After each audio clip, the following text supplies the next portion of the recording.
Hey, what's up, you huge nerds? So I'm gonna skip the intro and get right to this Vorkath guide. Okay, so the first thing you need to know about Vorkath is how the hell do you get there? Well, I'll tell you right now, just use your house teleport, put it outside of Remington, right outside of Barbarian Village, run that 10 seconds up to the guy, travel from the boat, and you're right there. If you've completed the Elite Fremennik Diary, you can teleport here an unlimited amount of times with some stupid pair of boots, but we don't need those because we got house tellies. If you put an ornate pool in your house, you could easily recharge all your stats and just keep on running back and forth. The gear setup for Vorkath is really simple. Max range with the Dragon Hunter crossbow. I know that might sound like a lot of money for you guys, so you could compromise with just the regular dragon crossbow and void. And if you had to compromise again, you don't need the Dragon Fire Ward. It's not really that necessary, but it does help with specifically defense a lot. I've noticed I tank a lot more of the mage hits. Also, you don't necessarily need Pegasian boots. You could go with just the regular Blessed Dragon Hide boots. They work just fine. And again, if you want to further compromise and downgrade even more,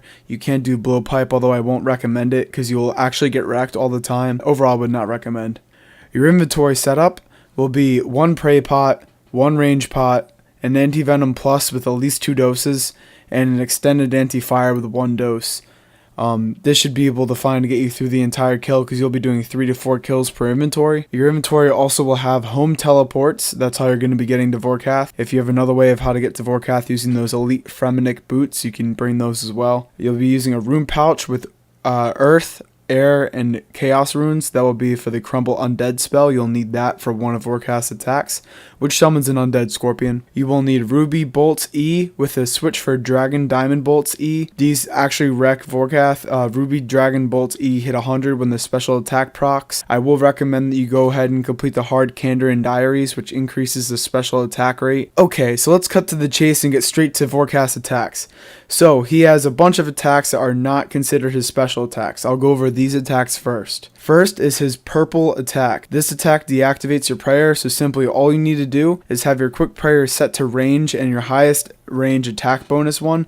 For example, I use Rigor, but you guys can use Eagle Eye. After Vorkath attacks me with the purple attack, I'll reactivate my quick prayers after that attack hits. His second attack is the green venom attack. It's just a green wall of venom. You just need to keep in your mind that when you get hit by that, you look at your hit points, and if you ever see that they go like a kind of a gray black, that means you've been venomed. Just simply take a dose of your anti-venom and you're set for another 3 minutes. I wouldn't recommend taking your first anti-venom until you do originally get hit with this attack. The next normal attack is a red bomb. Vorkath kind of bends his head backwards and shoots a red bomb in the air. Do not get hit by this attack. It will guaranteed one hit you. You cannot pray. You cannot heal through this. If it lands on the exact square you're standing on, you will die. You have about 3 to 4 ticks to move off of this square, and you need to move in total 2 squares away from the spot that you were standing on. If you're standing just 1 square away, you'll get hit for half damage at about 60. Do not get hit for the full 121 health that you will be hit for if you're standing on that square. You should always be keeping your run on during the normal phase. So that means that you could move 2 squares in 1 tick. Click off for 1 tick with run, and then you can immediately start attacking again. Your character, you should know movement mechanics by now. If you're facing Vorkath, you should know that your character isn't currently displayed on the square it is really on, and your character is truly ahead of where it's displayed. So once you see your character start moving, he's already 2 squares away with run on, and you could start attacking Vorkath again. So the next attack is a bones attack where he kind of regurgitates his previous launch. That's his range attack. Since you're using the dragon crossbow, you'll be praying range, so there's no action necessary for this attack. If you are bringing a blowpipe, you'll be protecting mage, so you're just going to get hit by this attack. It's no big deal. It could hit probably around 25 to 30. The next normal attack is a red fire attack. It's his dragon fire attack. Just make sure you've drank your anti-dragon fire potion, and you should be set for this because you have 2 forms of protection. Either if you're bringing the blowpipe, your 2 forms of protection are Prey Mage and your anti-fire. If you're bringing the Dragon Hunter crossbow, your 2 forms of protection are your anti-dragon fire ward or your dragon fire shield with anti-dragon fire potion. The final regular attack is this blue torpedo.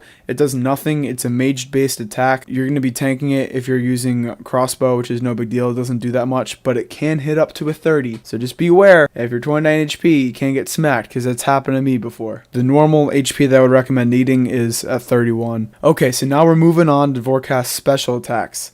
It's very important that you're counting the amount of regular attacks that Vorkath does, because every 6 of his normal attacks, his 7th attack will be either the acid phase or the scorpion phase. Whichever special attack phase come first is random, But once you do know which one comes first, you will know the pattern for the rest to come, because it will always alternate. So let's go over the acid phase first. The acid phase is really important to know two things: how ticks work and how movement works with ticks. During the acid phase, Vorkath will bend his head backward and throw acid all along the floor of the room. If you had to prioritize either walking over the acid and getting damaged or stopping moving in order to avoid acid, I would very much recommend that you do not stop moving and you walk over the acid pools. Because every tick that you are stationary, Vorkath hits you in between a 10 and a 30, every single tick with the acid phase fire breath. So what you're going to do is you're going to step one step back from where you're currently standing, and you're going to keep on moving back and forth during the acid phase. Acid most likely will not spawn on the square right behind you, so the tick that he unveils his acid, you will then walk one square behind you and then repeatedly walk to the sides as far as the poison permits. All you need to do during this phase is keep on walking back and forth, and while healing, I would recommend only healing and walking it off while you're still learning Vorkath. Once you feel a little bit more comfortable with this phase, you can throw in attacks into the Vorkath acid phase while you're walking. The way you throw in attacks is if you have a crossbow, you have to stand one square beyond your maximum range. For this case, that is exactly the end of the Vorkath arena. That is one square out of your range. So if you stand one square away from this at the beginning of the acid phase, once it starts, you walk one square back and you walk along this outside wall until you have full health and you're walking it out. You could deactivate your prayers while this is occurring, and then while you're walking in between the acid pools, you could see a spot that the acid is not one square ahead of you, which is technically in range of your crossbow. You then can attack the boss, and what this does is it'll still count as you walking one square, but you need to be tick perfect with this motion in order to attack Vorkath without actually getting damaged. It looks somewhat like this, where you're walking along the back row, then you click Vorkath and immediately the next tick walk off that square, because if you attack Vorkath,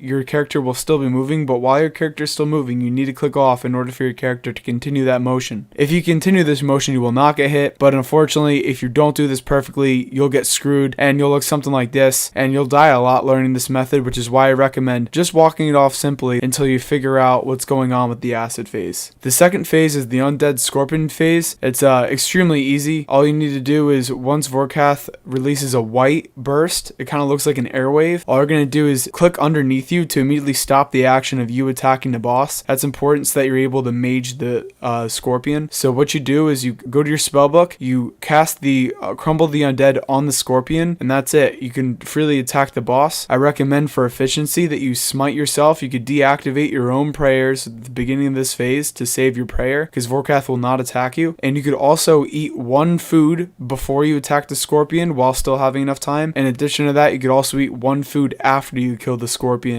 before you can actually be able to start attacking the boss. So that's how you can eat efficiently during this undead scorpion phase, because I would not recommend eating at all during Vorkath's normal attacks, because that's just a waste of time. Well, that's all for Vorkath. It's a very simple boss. You just rotate in between 6 normal attacks and then one of the 2 special phases. The special phases will cycle out, and I'm pretty sure you'll get the hang of it in no time. Don't be too frustrated if you have to pay 100k a few times just because you keep on dying. Everyone dies during this boss, but think of it as an investment into your learning ability in order to make a really good money-making method, as opposed to just wasting 100k every time you die. But believe me, it'll come around. The efficient way to do this boss, you can make 21 kills per hour, and since each kill is worth 141k, you end up with this much bank per hour. It's usually around 2 to 3 mil an hour, and who knows, you might even end up getting a visage drop. Yo, oh my god, I got a visage! I got a visage!